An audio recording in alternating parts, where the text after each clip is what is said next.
안녕하세요. 위클리 비글TV입니다.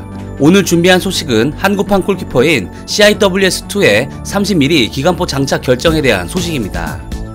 미국의 유명 군사 전문 매체에서 지난 6월 우리 군 관계자들의 인터뷰를 진행하여 한국형 CIW 개발 사업에서 미국의 펠렁스와 같은 20mm 기관포와 네덜란드의 골키퍼와 같은 30mm 체계로 고심하던 중 결국 30mm 기관포 장착으로 방향을 결정하였다고 밝혔습니다. 이에 20mm의 펠렁스와 30mm의 골키퍼의 구경에 대한 특장점 비교와 CIWS2 사업 방향에 대해 알아보도록 하겠습니다. 첫 번째로 CIWS의 20mm와 30mm의 특장점 비교입니다. 20mm보다는 30mm의 파괴력이 훨씬 우수하다는 것은 단순 구경만 보아도 아실 수 있습니다. 이는 근본적인 차이입니다. 그럼 왜 미국은 30mm가 아닌 20mm를 택한 것일까요? 일반적인 CIWS 등의 기본적인 요격 능력은 펠렁스와 비슷하지만 다수의 표적을 상대로는 가장 가까운 목표부터 시작하여 곧바로 다른 목표물까지 사격을 가하는 동시교전으로 대응합니다. 사실 미국 입장에서는 함재기부터 시작하여 이지스함의 함대 방공, 시스페르를 통한 계함 방공에 램 116까지 다층방으로 뚫고 들어온, 즉 결과적으로 소수만 남아있는 적기나 대함미사일을 최종적으로 처리할 최종 방어선의 역할을 다른 CIWS 체계들이 하기 때문에 펠렁스에 요구되는 임무는 동시교전 능력보다는 탄환을 다량 소모하더라도 하나의 목표를 확실하게 제거하는 편이 더 적합하다고 판단하여 20mm로도 충분하다고 판단한 것입니다. 또한 펠렁스의 20mm는 골키퍼의 30mm보다 공간을 덜 잡아먹어 골키퍼에 비해 함선에 남는 공간에 다른 무장을 추가로 장착할 수 있습니다. 하지만 여전히 부족한 파괴력과 실제 테스트에서 표적이 늦게 파괴되는 바람에 사고도 발생하여 이에 미국도 20mm 한계를 느끼고 M61A1 게틀링 기관포를 M61A1 OGB로 새롭게 개량하여 펠렁스 블록 1B 모델부터 장착하였습니다. M61A1 OGB는 기존 76 구경장의 1520mm 포신을 99 구경장의 1981mm로 연장해 포구 초속과 명중률을 향상시켰습니다. 그뿐만 아니라 파괴력을 높이기 위해 새로운 탄을 개발하였는데요. 기존 마크 149 APDS 탄과 비교해 50mm 이상의 탄자 중량이 늘어난 마크 244 모드 제로탄을 개발해 사용합니다. 늘어난 포신과 신형탄의 조합으로 펠렁스는 기존보다 빠른 포구 초속과 무거워진 탄자 중량으로 인해 표적의 기존 대비 약 150% 향상된 관통력을 발휘한다고 알려졌습니다. 이에 반해 30mm의 골키퍼는 20mm보다 강력한 파괴력 덕분에 표적을 확실히 파괴할 수 있습니다. 또한 유효 사거리도 펠렁스보다 훨씬 깁니다. 다만 20mm와는 다르게 기관포와 탄 드럼 등 부피가 매우 크기 때문에 골키퍼의 장착 면적이면 76mm 오토멜라 한 포나 VLS 4셀과 맞먹는 단점을 가지고 있습니다. 20mm와 30mm의 선택은 CIWS를 선택하는 각국의 함정과 함대의 무장 능력을 고려하여 선택하겠지만 현재는 펠렁스가 서방 세계에 거의 표준으로 자리잡고 있는 상황입니다.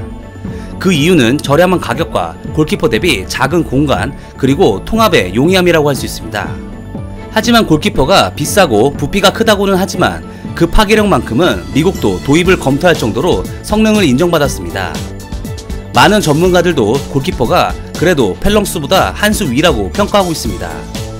이에 비싼 가격에도 불구하고 골키퍼는 한국을 비롯한 6개국에 70세트가 판매되었습니다. 하지만 아쉽게도 펠렁스와 다르게 골키퍼는 결국 단종되고 말았습니다. 두 번째로 한국의 CIWS2 사업입니다.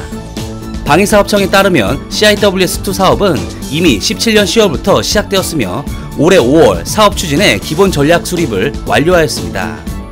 여기서 CIWS2 사업의 30mm 기관포 채택이 결정된 것으로 보입니다. 이후 올해 말까지 사업 타당성 조사를 진행하여 21년부터는 본격적인 개발에 착수하게 됩니다. 그리고 2026년쯤 개발을 완료하여 울산 1 배치 3급부터 CIWS2를 장착할 것으로 내다보고 있습니다. 사실 한국이 CIWS를 직접 개발하게 된 배경에는 펠렁스의 가격 급등이 큰 원인이었습니다.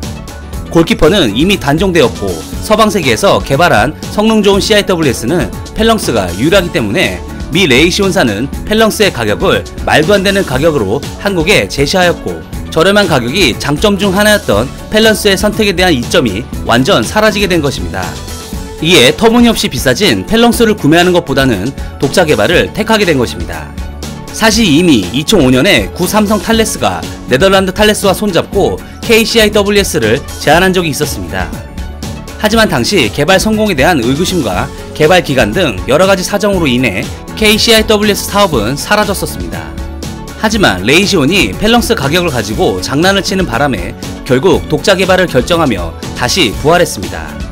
한국은 2005년 당시보다 다양한 무기 개발에 따른 각종 센서 기술 및 레이더 기술 등을 보유하고 있기 때문에 개발 성공에 대한 확신을 가지고 있어 독자 개발을 승인한 것입니다. 하지만 30mm가 파괴력이 월등하긴 하지만 20mm의 펠렁스 대비 공간을 많이 차지하고 골키퍼처럼 비싼 가격으로 제작하는 거 아니냐는 생각을 할 수 있습니다.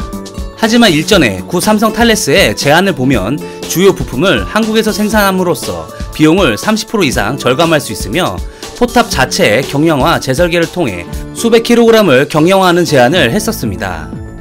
2005년도 삼성 탈레스의 제안 내용이 저 정도였는데 이제는 독자 개발을 하기 때문에 거의 모든 부품을 한국에서 개발, 생산하게 되며 물량만 보장된다면 비용 절감은 1도 아닌 상황이 될 것입니다. 또한 당시 삼성 탈레스의 제안 내용처럼 경량화를 핵심 과제로 선정하여 부피를 최대한 줄일 것으로 보여집니다. 다만 30mm 기관포의 경우 개발 및 검증의 시간이 오래 걸리는 만큼 검증된 30mm 기관포인 GUA8 30mm를 국내 면허 생산하는 방향으로 갈 것으로 보입니다.